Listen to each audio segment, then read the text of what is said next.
जय हिंद। आज हम पढ़ने वाले हैं आतंकवाद पर आसान शब्दों में निबंध।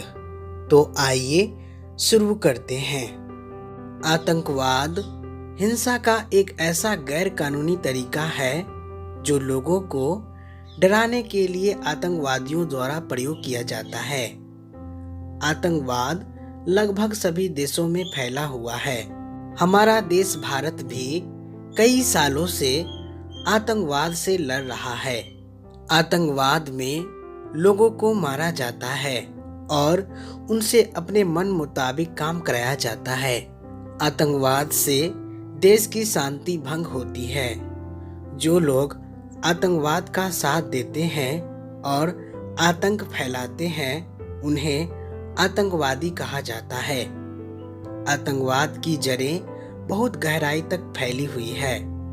आतंकवादियों के पास कोई नियम और कानून नहीं होते हैं। यह लोग समाज और देश में आतंक के स्तर को बढ़ाने और उत्पन्न करने के लिए केवल हिंसात्मक गतिविधियों का सहारा लेते हैं। आतंकवाद का अर्थ होता है आतंक फैलाना या आतंकवाद को बढ़ावा देना। आतंकवाद एक प्रकार की हिंसात्मक गतिविधियां होती हैं, अर्थात कुछ लोगों के समूह के द्वारा अन्यायपूर्ण और हिंसात्मक गतिविधियों को अंजाम देने की प्रक्रिया आतंकवाद कहते हैं। आज हमारे देश में तेजी से बढ़ती जनसंख्या, बेरोजगारी, गरीबी, भुखमरी आदि की वजह से लोग परेशान होकर आतंक का रास्ता अपना लेते हैं। कई युवा बेरोजगारी की वजह से आतंक का रास्ता अपना लेते हैं। कुछ लोग इन बेरोजगार, गरीब एवं भुखमरी से प्रभावित लोगों को बहला फुसलाकर आतंक के रास्ते पर धकेल देते हैं। जब भी किसी देश की राजनीतिक, सामाजिक, प्रशासनिक और न्यायिक व्यवस्था आम नागरिकों के प्रति बहुत संवेदनहीन बन जाती है, तब आतंकवाद उत्पन्न होता है। सरकार द्वारा नागरिकों की समस्या को हल करने का वादा किया जाए, परंतु उनका समाधान न किया जाए, तब आतंकवाद उत्पन्न होता है। जब देश में गरीबी और बेरोजगारी जैसी समस्या बढ़ती जा रही हो और लोगों का शोषण हो रहा हो, तो कई लोगों को लगता है कि सरकार हमारा साथ नहीं दे रही है। ऐसे में वो हिंसा और आतंकवाद का रास्ता चुनते हैं। कई देशों में राजनीतिक दल खुद चुनाव जीतने के लिए इन आतंकवादी समूहों का सहयोग करते हैं और चुनाव जीतने के बाद भी आतंकवाद के बलबूते पर शासन चलाते हैं। इसलिए राजनीति भी आतंकवाद का प्रसार करने के लिए एक जिम्मेदार है। भ्रष्टाचार भी कुछ हद तक आतंकवाद को बढ़ावा देता है। जैसे कि हमारे देश में बेरोजगार युवाओं की संख्या बहुत अधिक है। जब ये युवा खुलेआम भ्रष्टाचार देखते हैं, तब वो हथियार उठाने पर मजबूर हो जाते हैं। आतंकवादी समूह अक्सर ऐसे युवाओं पर नजर रखते हैं जो जीवन में किसी कारण असंतुष्ट है।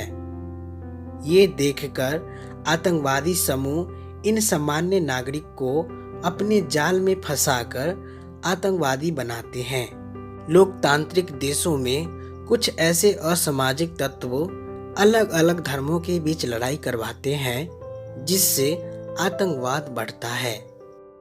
आज सभी देश बड़ी मात्रा में परमाणु बम, अणु bomb, atom bomb, hydrogen bomb, missile, तोपे, मशीन गन आदि हथियारों का उत्पादन कर रहे हैं, जिससे विश्व में आतंकवाद बढ़ता जा रहा है।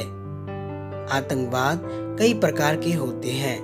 कुछ मुख्य प्रकार जैसे राजनीतिक आतंकवाद, सांप्रदायिक आतंकवाद, आपराधिक आतंकवाद, धनात्मक आतंकवाद, ऋणात्मक आतंकवाद। जो व्यक्ति केवल अपने स्वार्थ के लिए सामान्य नागरिक में डर फैलाता हो, उसे राजनीतिक आतंकवाद कहते हैं। जो लोग दो धर्मों के बीच दंगे करवाते हैं तो उसे सांप्रदायिक आतंकवाद कहते हैं। जो व्यक्ति अपहरण करके पैसे की मांग करे उसे आपराधिक आतंकवाद कहते हैं।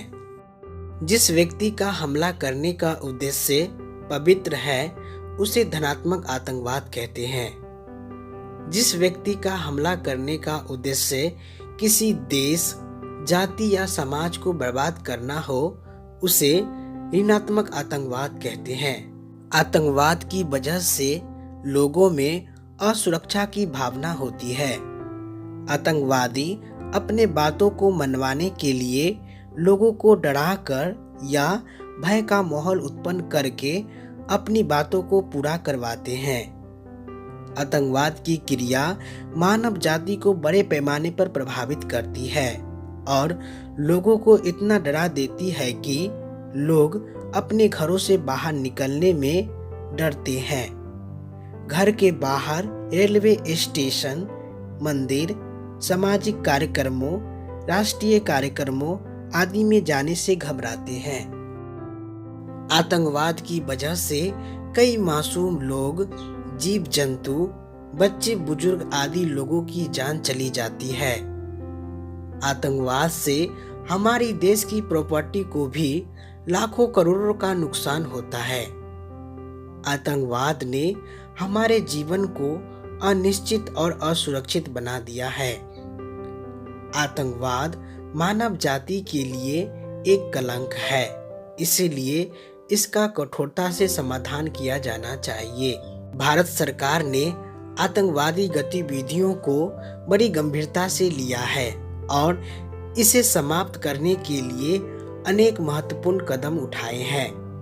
भारत की संसद ने आतंकवाद विरोधी विधेयक पारित कर दिया है, जिसके अंतर्गत आतंकवादी गतिविधियों में लिप्त रहने वाले व्यक्तियों को कठोर दंड देने की व्यवस्था की गई है। आतंकवादियों को पकड़ने तथा उन्हें दंडित करने के लिए आधुनिक साधनों, तकनीकों का उपयोग किया जाना चाहिए। इसके लिए जनता को शिक्षित करना भी आवश्यक है, जिससे जनता आतंकवादियों से लड़ने में डर का अनुभव ना करे। आतंकवादियों से निपटने के लिए अंतर्राष्ट्रीय स्तर पर भी प्रयास किए जाने चाहिए। आवश्यकता इस बात की है कि सभी देश एक मत होकर आतंकवाद को समाप्त करने का संकल्प ले, जो सभी का हित होगा। देश में बढ़ती जनसंख्या, बेरोजगारी, भुखमरी, गरीबी आदि को जल्द से जल्द दूर करके हम आतंकवाद को काफी हद तक रोक सकते हैं, क्योंकि ज्यादातर आतंक इन समस्याओं की वजह से होते हैं। कुछ राजनीतिक एवं धार्मिक और सांप्रदायिक लोग जो आतंक फैलाने का कार्य कर रहे हैं, उनके खिलाफ सख्त से सख्त कार्रवाई करनी चाहिए। जो अन्य देशों में बैठकर आतंकवादी संगठन चला रहे हैं और आतंकवाद बढ़ावा दे रहे हैं, उन सभी संगठन के खिलाफ कड़ी कार्रवाई करनी चाहिए। आतंकवाद को रोकने के लिए हमें और पूरे विश्व को मिलजुल कर इससे निपटने की जरूरत है। तभी विश्व आतंकवाद से पूरी तरह से मुक्त हो पाएगा। आतंकवाद दिनों दिन बढ़ता ही चला जा रहा है, जो हमारे देश ही नहीं बल्कि पूरे विश्व के लिए एक समस्या बन गया है। इसे रोकने के लिए पूरे विश्व को मिलकर कार्य करने की जरूरत है। अगर हमें आतंकवाद को कम करना है, इसके लिए हमें अपने बच्चों को अच्छी शिक्षा देनी होगी। हमें अपने बच्चों को सही और गलत का फर्क समझाना चाहिए। यही बच्चे आगे चलकर देश का भविष्य बनेंगे और भारतीय सेना में जुड़कर आतंकवाद के खिलाफ बड़ी लड़ाई लड़ेंगे। आतंकवादी संगठन एवं आतंकवाद को बढ़ावा देने वालों के खिलाफ कड़ी कार्रवाई करनी चाहिए। अगर इसे रोका नहीं गया तो यह पूरे मानव जाति के लिए एक गंभीर समस्या उत्पन्न कर सकता है। इसे रोकना अत्यधिक आवश्यक है, क्योंकि इसे रोका नहीं गया तो यह पूरे विश्व में एक आतंक का माहौल उत्पन्न कर देगा और यह दिनों दिन अपने पैर पसारते ही जा रहा है। दोस्तों, वीडियो कैसी लगी कमेंट बॉक्स में जरूर बताएं। मिलते हैं अगले वीडियो में, तब तक के लिए जय हिंद, वंदे मातरम।